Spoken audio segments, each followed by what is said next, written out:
Hi students,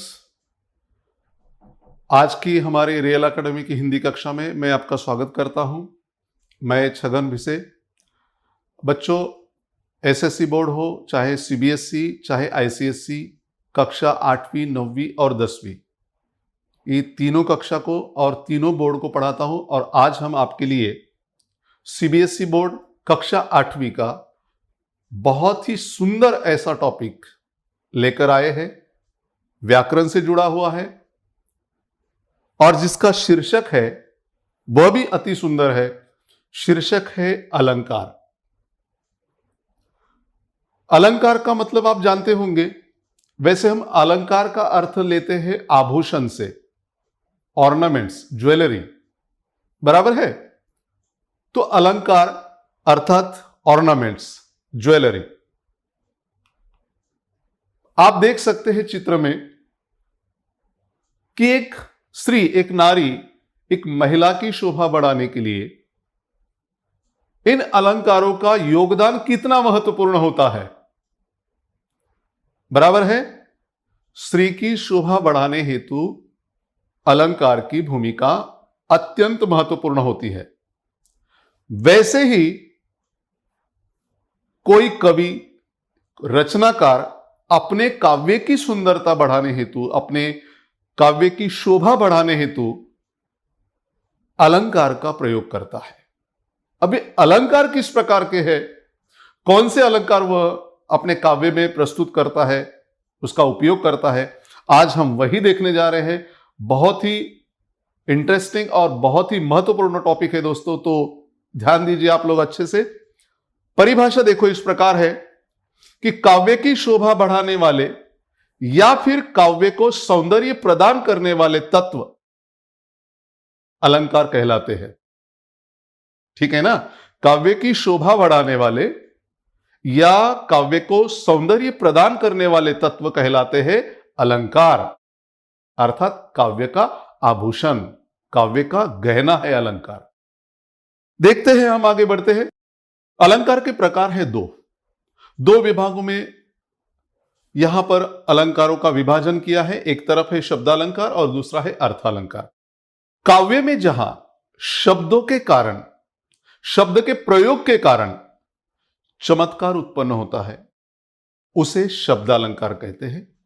वही काव्य में जहां अर्थ के कारण चमत्कार उत्पन्न होता है वह होता है अर्थालंकार। आज हम देखने जा रहे हैं शब्दालंकार, और शब्दालंकार के जो भेद है वह है अनुप्रास, यमक और श्लेष अलंकार। तो चलिए, शब्दालंकार काव्य में जब शब्दों के विशिष्ट प्रयोग से सौंदर्य और चमत्कार पैदा होता है तब उसे शब्दालंकार कहते हैं। तीन भेद जैसे मैंने बताए, अनुप्रास, यमक तथा श्लेष। सबसे पहले हम देखेंगे आज अनुप्रास अलंकार। शब्दालंकार का ही भेद है अनुप्रास। अनुप्रास अलंकार की परिभाषा क्या हो सकती है, जरा देखिए तो। काव्य में जहां वर्ण की पुनरावृत्ति होती है। वर्ण क्या होता है, सबसे पहले हमें पता होना चाहिए। वर्ण माने आप कहते हो इसे अक्षर, ठीक है ना। शब्द का सबसे छोटा अंश होता है वर्ण, या भाषा का भी सबसे छोटा अंश अगर आप वर्ण कहेंगे तो भी गलत नहीं होगा। तो वर्ण अर्थात एक अक्षर। काव्य में जहां वर्ण की पुनरावृत्ति होती है ना, वहां पर अनुप्रास अलंकार होता है। वर्ण की पुनरावृत्ति, बार बार एक ही वर्ण काव्य में प्रयोग किया जाएगा, वहां होता है अनुप्रास अलंकार। देखिए किस प्रकार, उदाहरण देखते हैं हम। अनुप्रास अलंकार के उदाहरण आपके सामने हैं। तनु तड़प तड़प तप्त ताप ने त्यागा। तनु तड़प तड़प तप्त ताप ने त्यागा। आप यहां पर देख सकते हैं कि त वर्ण की पुनरावृत्ति हुई है, जिसके कारण काव्य में एक चमत्कार तथा काव्य को सौंदर्य प्राप्त हुआ है। तनु तड़प तड़प तप्त तापने त्यागा।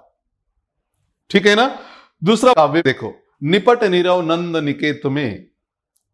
यहां पर न वर्ण की पुनरावृत्ति हुई है दोस्तों। निपट नीरव नंद निकेत में।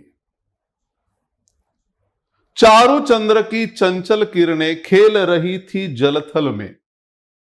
यहां पर च वर्ण की पुनरावृत्ति हुई है और साथ ही साथ इसी काव्य में ल वर्ण की भी पुनरावृत्ति हुई है, जिसके कारण काव्य को सौंदर्य प्राप्त होता है, काव्य की शोभा बढ़ती है।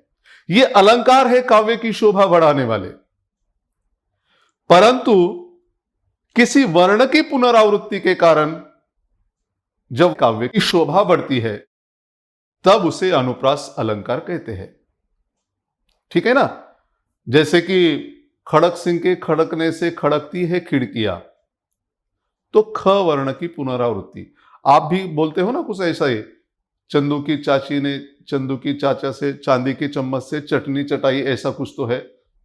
तो इसी तरह से वहां पर भी अलंकार जो है वह अनुप्रास ही है, च वर्ण की पुनरावृत्ति हुई है।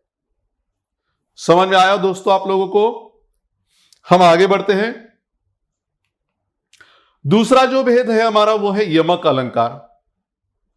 यमक शब्द का अर्थ ही होता है दो। यमक शब्द का अर्थ अगर हम देखें तो क्या होता है इसका अर्थ? दो। ठीक है ना। अब यमक अलंकार की हम परिभाषा देखें तो काफी कुछ हमारे लिए आसान हो जाएगा। देखिए तो, काव्य में जहां एक शब्द एक से अधिक बार आए और उसका अर्थ भिन्न हो, वहां यमक अलंकार होता है। ध्यान से समझिएगा पहले कि किसी काव्य में, किसी कविता में शब्द एक ही पर एक से अधिक बार आए और अधिक बार आने पर हर जगह उसका अर्थ भी भिन्न हो। शब्द तो एक ही है, एक से अधिक बार आया है और अधिक बार आने पर उसका अर्थ भी अलग अलग जगह पर अलग अलग हो, वह होता है यमक अलंकार। आपको याद दिला दूं कि पहले हमने जो देखा वह अनुप्रास अलंकार, वहां वर्ण की, एक अक्षर की पुनरावृत्ति के कारण सौंदर्य प्राप्त होता है काव्य को, वह अनुप्रास अलंकार होता है। यहां पर हम यमक अलंकार देख रहे हैं। यमक अलंकार में हमें पता है कि एक ही शब्द एक से अधिक बार काव्य में आएगा और वहां हर बार उसका अर्थ भी भिन्न होगा, उसी को हम कहते हैं यमक अलंकार। तो देखते हैं उसके उदाहरण भी किस प्रकार के हैं। यहां पर देखो, यमक अलंकार का पहला उदाहरण, तीन बेर खाती थी वह तीन बेर खाती है।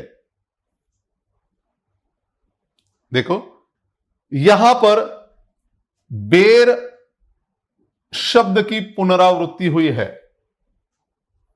शब्द के कारण ही यहां चमत्कार उत्पन्न होता है, इसलिए तो यह शब्द अलंकार है। कौन सा शब्द है? बेर। बेर शब्द की पुनरावृत्ति हुई है। तो यहां पर देखो एक से अधिक बार पुनरावृत्ति हुई है। अच्छा, इसका अर्थ कैसा भिन्न है, कैसा अलग है? तीन बेर खाती थी वह। अब बेर का मतलब समय है। बेर का मतलब क्या है? समय है। और यहां पर बेर का मतलब एक फल है। समझ गए आप लोग? तीन बेर खाती थी वह मतलब तीन समय, तीन टाइम, जैसे हम बोलते हैं ना, 3 टाइम्स। तो तीन बेर खाती थी वह तीन बेर खाती है। तो यहां पर भी देखो किस प्रकार का चमत्कार, किस प्रकार का सौंदर्य शब्द के कारण प्राप्त हुआ है इस काव्य को। तीन बेर खाती थी वह तीन बेर खाती है। ठीक है ना। अब हम देखते हैं शब्दालंकार का यमक और यमक अलंकार का ये दूसरा उदाहरण, दूसरा काव्य। कनक कनक तय सौगुनी मादकता अधिकाई, उही खाए बौराई जगो उही पाए बौराई। देखो, कनक कनक तय 100 गुणी मादकता अधिकाई, इही खाए बौराई जगु उही पाए बौराई। यहां पर कनक शब्द की पुनरावृत्ति हुई है। 2 बार आया है कनक शब्द। अब यहां कनक शब्द का पहला जो अर्थ है वह है धतूरा, एक वनस्पति है धतूरा। और कनक शब्द का दूसरा अर्थ है स्वर्ण अर्थात सोना, गोल्ड। ठीक है ना। कनक कनकते 100 गुनी मादकता अधिकाई, इही खाए बौराए जगू उही पाए बौराए। धतूरा खाने से पागल होते हैं और सोना प्राप्त करने से लोग पागल होते हैं। तो कनक का एक अर्थ होता है धतूरा, एक वनस्पति, और दूसरा अर्थ है सोना अर्थात गोल्ड, जिसके कारण इस काव्य में सौंदर्य प्राप्त होता है। इसलिए यह शब्दालंकार का यमक अलंकार, यमक अलंकार की परिभाषा ही हमने देखी है कि काव्य में एक शब्द एक से अधिक बार, परंतु अर्थ हर बार उसका अलग होगा। अगला उदाहरण देखते हैं हम लोग।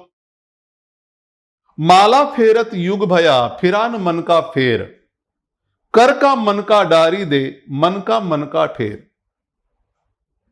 देखो, माला फेरत, फेर शब्द का यहां पर देखो पुनरावृत्ति हुई है, यहां पर भी फेर शब्द आया है।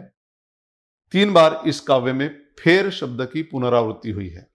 और मन का भी, यहां पर मन का, यहां पर भी मन का, और यहां पर भी मन का। इस प्रकार मन का जो शब्द है इस काव्य में 3 बार प्रयोग किया गया है, और फेर यह शब्द भी इस काव्य में 3 बार जिसका उपयोग हुआ है। ठीक है, लेकिन तीनों बार यहां पर अलग अलग इसका अर्थ है। माला फेरत मतलब माला फेरना, ठीक है। फिरान मन का फेर, फेर माने होता है चक्कर, ठीक है। वैसे ही मन का, कर का मन का डारी दे, कर का मन का, मन का मतलब जो माला होती है हाथ में फेरते हैं ना, माला का जाप करते हैं, उसमें मन के होते हैं, तो वो कर का, कर माने हाथ, कर का मन का डारी दे मतलब हाथ में जो माला है जो मन का है वो छोड़ दे, डाल दे। मन का फेर, अपने मन के अंदर मन का, तू मन से ईश्वर को याद कर, भगवान को याद कर। मन का फेर, कौन सा मन का फेरने की बात कहा है? मन का, अर्थात तू हृदय से भगवान की प्रार्थना कर या भगवान की पूजा कर, भगवान को याद कर, बस इतना तात्पर्य यह है। तो फेर और मन का माने वो जो मन के होते हैं माला में, उसका एक अर्थ मन का, और यहां मन का अर्थात हृदय का, ठीक है। फेर, फेरना, मन का फेरना, हाथ में माला जाप करते हैं तो मन का फेरते हैं, और वहां पर फिरान मन का फेर मतलब मन का फेर फिरा नहीं है, चक्कर जो है फिरा नहीं है, बदला नहीं है। तो फेर का मतलब वहां पर चक्कर होता है और यहां पर माला फेरने की क्रिया है। वैसे मन का अर्थात वो मन का जो माला में होता है वो, और मन का अर्थात हृदय का, ठीक है। इस कारण यहां पर इस काव्य में सौंदर्य प्राप्त हुआ है।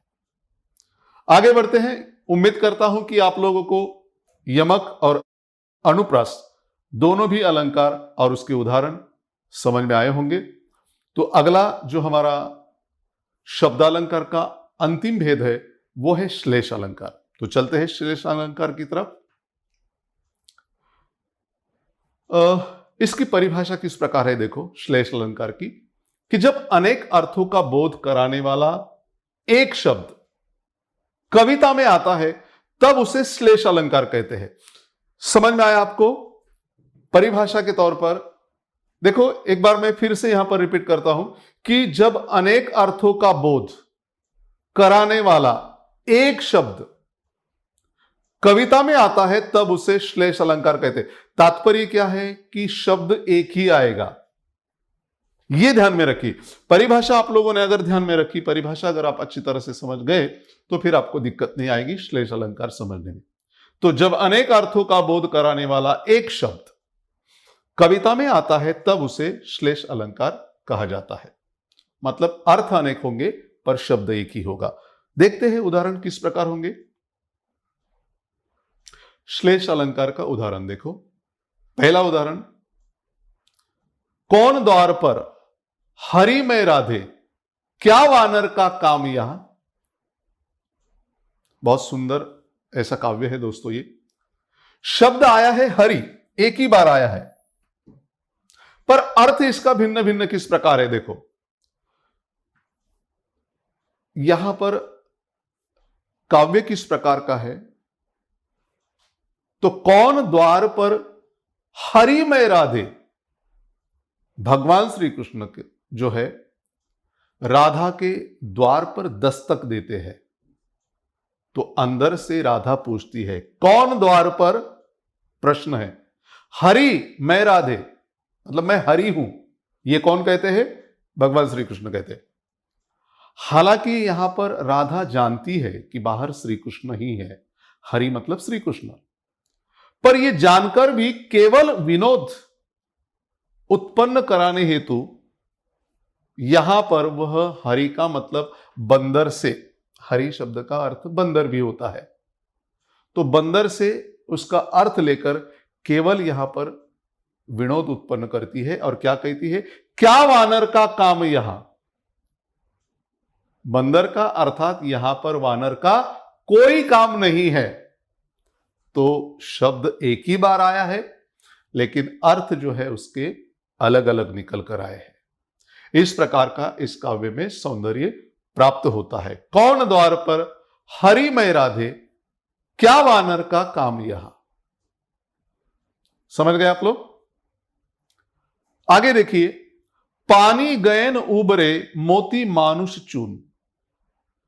पानी शब्द एक ही बार आया है, परंतु उसका अर्थ मोती के लिए अलग है, मानुष के लिए अलग है और चून के लिए अलग है। पानी गयन उबरे मोती मानुष चून, मतलब पानी का अर्थ जो है मोती के लिए चमक अर्थ से आया है। पानी का अर्थ यहां पर चमक, पानी का दूसरा नाम चमक होता है, और मानुष के लिए इसका आदर या इज्जत के लिए आया है। ठीक है। और चून अर्थात आटा, इसके लिए जल अर्थ से आया है, अर्थात पानी। माने पानी अगर नहीं रहा तो मोती में चमक नहीं रहेगी, मनुष्य में आदर इज्जत। हम बोलते हैं ना कभी कभी पानी उतर गया, या हमारी इज्जत उतरवाने के लिए यहां पर बुलाया था, हमें पानी पानी कर दिया या बेपानी कर दिया, इस तरह से मतलब हमारी इज्जत उतार दी, अनादर हुआ, इस तरह से। तो मोती के लिए चमक, मनुष्य के लिए आदर, और आटा मतलब आटा गूंथने के लिए पानी चाहिए होता है ना, तो यहां पर उसका अर्थ आया है जल से। पानी गयन उबरे मोती मानुष चून। पानी नहीं होगा तो मोती में चमक नहीं, अर्थात चमक के बगैर मोती नहीं। फिर पानी का अर्थ है आदर से, इज्जत से, और वहां पर अर्थ है पानी का जल से, आटे के लिए। ठीक है। इस तरह से ये दो उदाहरण हुए, और अगला उदाहरण हम देखते हैं कि काव्य में किस तरह से यहां पर चमत्कार उत्पन्न हुआ है। सुबरन को ढूंढत फिरे कवि कामी अरुचोर। सुबरन को ढूंढत फिरे कवि कामी अरुचोर। अब सुबरन के अर्थ यहां पर कवि के लिए अलग आया है, कामी व्यक्ति के लिए अलग आया है, और चोर के लिए अलग आया है।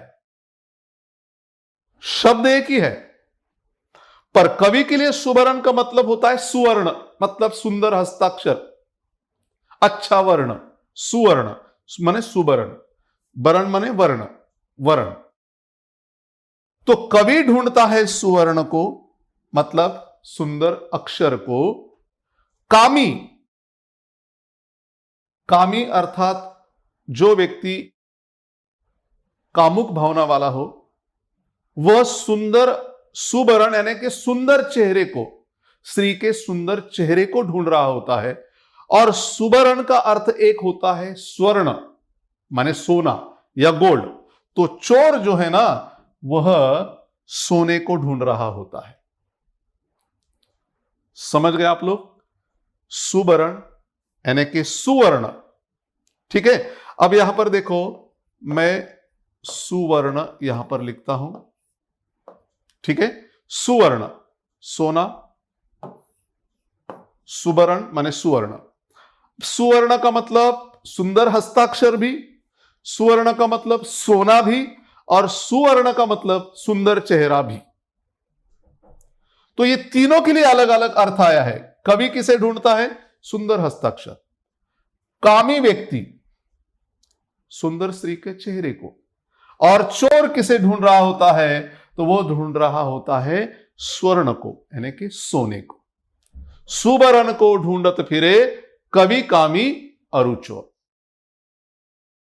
तो ठीक है दोस्तों, तो शब्दालंकार हमने आज प्रकार समाप्त किया है, जिसके अंतर्गत अनुप्रास अलंकार, जिसमें एक वर्ण की पुनरावृत्ति बार बार होती है।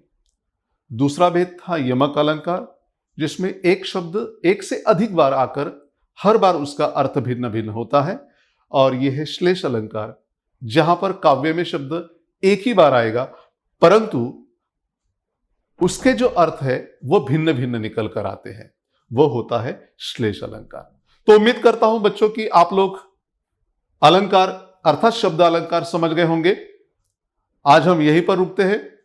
अगर बच्चों आज का हमारा ये वीडियो आपको पसंद आया होगा तो हमारे रियल एडुटेनमेंट चैनल को जरूर सब्सक्राइब कीजिए, लाइक कीजिए और बेल आइकन प्रेस करना न भूलिए।